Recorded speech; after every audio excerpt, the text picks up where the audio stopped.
So hello again, and we're back. And yep, apologies for not being there posting yesterday. It was a bank holiday in the United Kingdom. So, but we are back, and we've been doing the 7 Habits of Highly Successful People by Stephen Covey, although he may not recognize it anyway.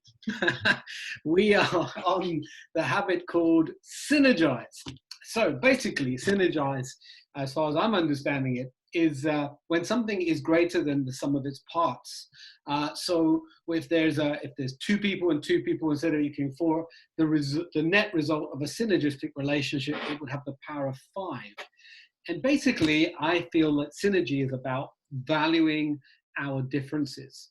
Instead of seeing differences negatively, so they negatively impact us, it is about valuing those differences in such a way that those actually become an energy force of its own making. And so there is this increased efficiency on the team. So that's my basic understanding. Let me throw the ball to you, Mike. And what do you think? Synergy.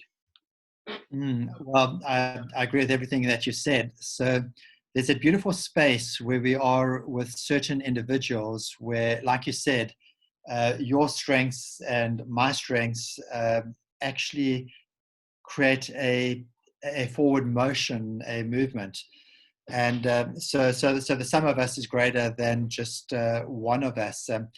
And it's a beautiful place to be. But for synergy to take place, it requires the acceptance that other people have got something that they can add to our lives. Mm-hmm. There's a beautiful sort of saying, everybody knows something that you don't know. Yes, I like that. And everybody's experienced things that you haven't experienced. And when those views, when those strengths, when those components of a frame of reference are added together, the intellectual knowledge, the body of knowledge actually should increase, provided we honor each other and we develop ways that we can create this sense of synergy. I love that. So it's beautiful, yeah. Yeah, I love that. Everyone has something that they could teach us, and we can learn from everyone. I think that's a really, really great saying, you know, and certainly something I've heard you say to me a number of times is, well, in every situation, just seek to learn something new, you know, yes. If we all come with that attitude. So for me, Synergize is a lot about the 2 words, unity and conformity. And I think people misunderstand these words. What people often think is unity actually is conformity. Conformity is everyone must think the same, look the same, be the same, and so we march at one step. Well, that's not unity.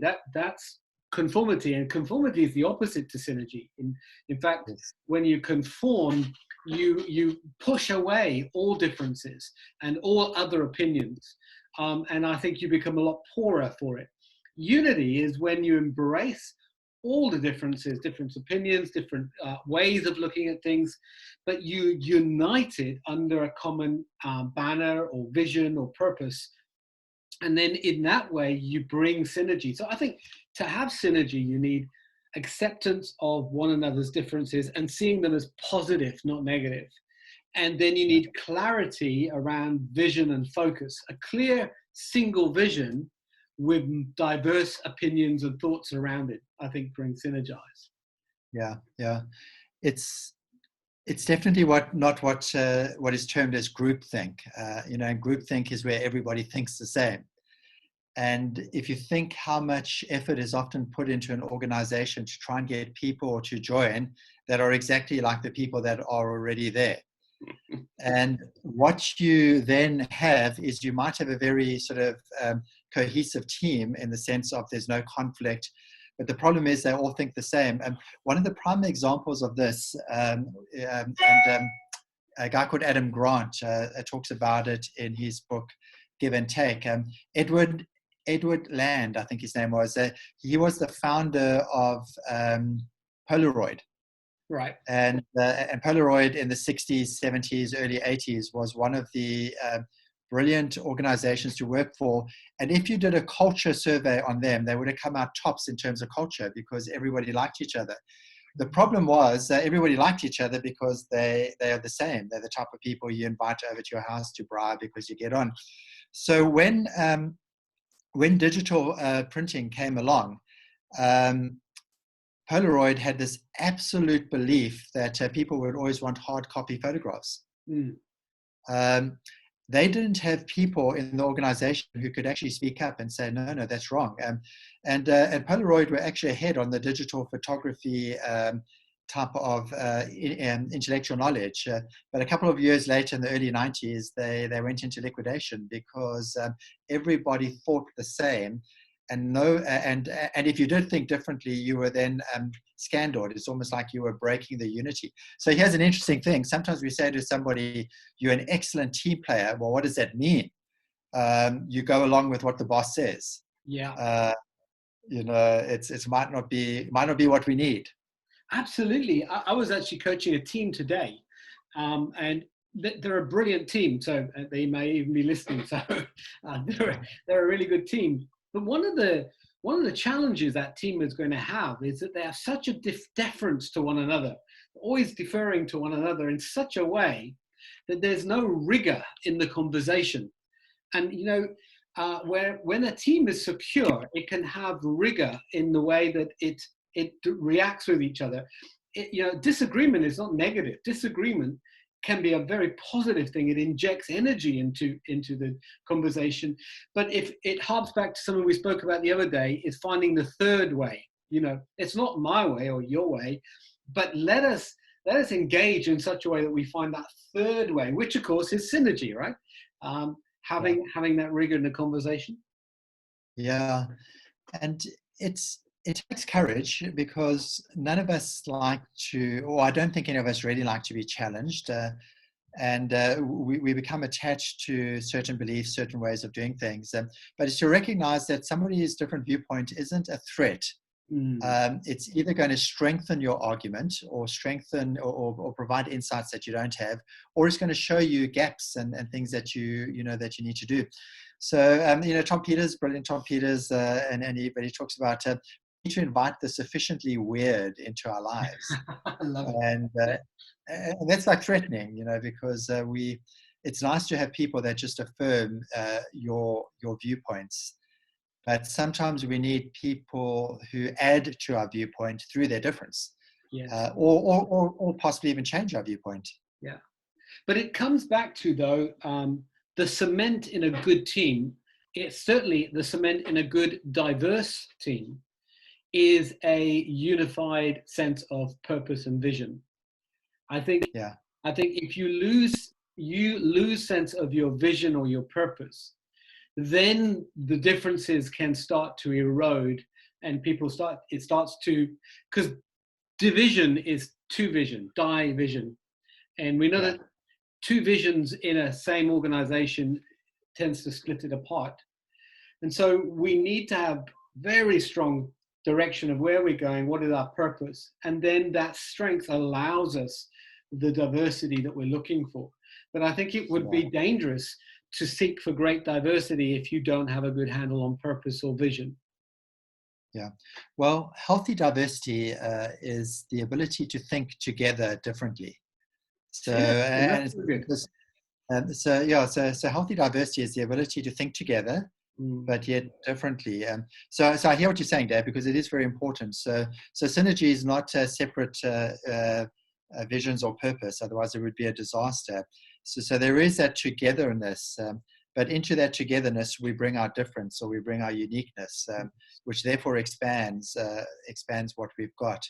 Yes. So synergy is created because we both have a common thing that we want to achieve. But you add this, I add this. So think about it. Let me throw something at you. Some of the great partners of our time. And I know you introduced me and made me an Apple fan, but Wozniak and Jobs. Yes. How is that for synergy? Yeah, exactly. The best partnerships are made of people that are diametrically opposed, almost. I mean, Wozniak is your classic introvert, believes in the bigger system, probably an anti-capitalist, probably a spin-off from the hippie era. let's put all my knowledge out there for everyone in the world to understand. And he's partnered up with a complete capitalist,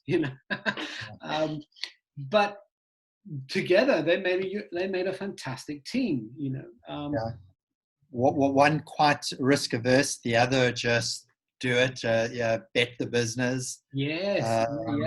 One who would want to just sit behind a computer, the other who would go outside and offend everybody. And I think, Dave, that's sort of been a little bit of why I think you and I have worked together well. We've definitely got the similar vision of changing the world, making a huge difference. But we do come at things from very different angles as well.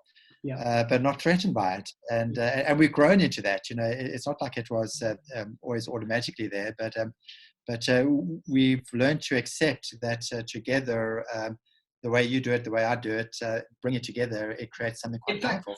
Some of our best workshops when we've worked together have been actually with us really being on the edges, the fringes of, how far apart could we be? I mean, it's interesting. So you walk into a workshop and you'll have an idea in your head of kind of how it's going to go. Me, I'm wanting to plan the thing, to plan the thing to the last 5 minutes. And I think it's interesting, you stretch me so much when I've had to go in and do something and you've taken it well off script, But I think, that has been some of our finest moments. So it's a great example of synergy. Some of our workshops have gone together. Yeah, I can still remember you sort of saying, "Where's the PowerPoint?" And then I look at you, and you do the most brilliant PowerPoints because they're certainly not the normal PowerPoint. Yours are PowerPoints on steroids. It's like just amazing stuff. And neither is right or wrong. But they're certainly powerful when they come together. And there's a place for this and a place for that. And I think there we're talking synergy. That is synergy. That's perfect synergy. Absolutely. So let's think about this question then. How do we value one another's differences? What would, as we bring this thing to a landing, what are some of the nuggets that someone could go away with as how-tos? Practically, how do we increase valuing one another's differences? Yeah, sure. I'm not too sure really how to answer that. The thing that immediately comes to mind is to probably just not see somebody's difference as a threat, but more as an opportunity to discover. So to ask some really, really good questions. So for me, it once again comes back to a fundamental belief. Do I believe that people can add to my life, or have I got this so all together that I don't need anybody? And hopefully we can all answer that question. I need people. I need difference in my life. And I think the big thing here is difference isn't so that it changes your conviction.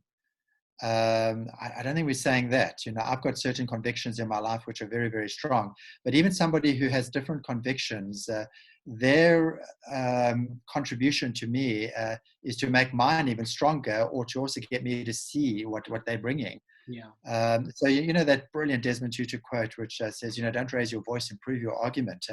And that's what we do for each other. We actually give each other the space to improve our thought process. I love that. I love that. It comes from, again, all of these habits interlink, in such an amazing way. Seeking first to understand before being understood is at the heart of understanding the differences that we have. And then, seeking a win-win, trying to find, okay, how can we make that difference, something that we can agree on? Sometimes agreeing to disagree is a form of synergy as well, because absolutely, being a synergy isn't agreeing with each other all the time. Yeah, but I love that scene from The Notebook. And sorry, I know we're probably going over time, but it's a beautiful chick flick, The Notebook. But towards the end, the two main protagonists, Noah and Ellie, they're having this huge fight. And she looks at him and she says, "Look, Noah, this shows why we can't be together. I'm with you for a couple of minutes, and look, we're screaming at each other." And it's so interesting, his take on it. He looks at her and he says, "This shows us why we can be together. Because when we disagree, we tell each other." Yeah. and Right. and it's synergy in action from his side, which says, uh, synergy is the ability to see somebody's opposition to you not as being opposition, but as being, and sometimes it's a challenge. How do you make this better? Your argument's not landing with me yet. I How like do you make this better? I Yeah, like that. I like that. Because conformity is just compromise. And conformity is a reduction of energy. It's finding the lowest common denominator. But being in synergy is injecting that energy and allowing that energy to create something much more powerful, meaningful within us. I yeah. love that. Well, may we all try and find synergy with the partners and the friends and the colleagues that we're in. And let's do that by honoring one another's differences and allowing those differences to become synergistic for us in every way. Here's the next time, Mike. Cheers. Davey, sure. Can you believe it? I lost you at the very end, but It but was fortunately a you're there. good finishing. We'll speak soon.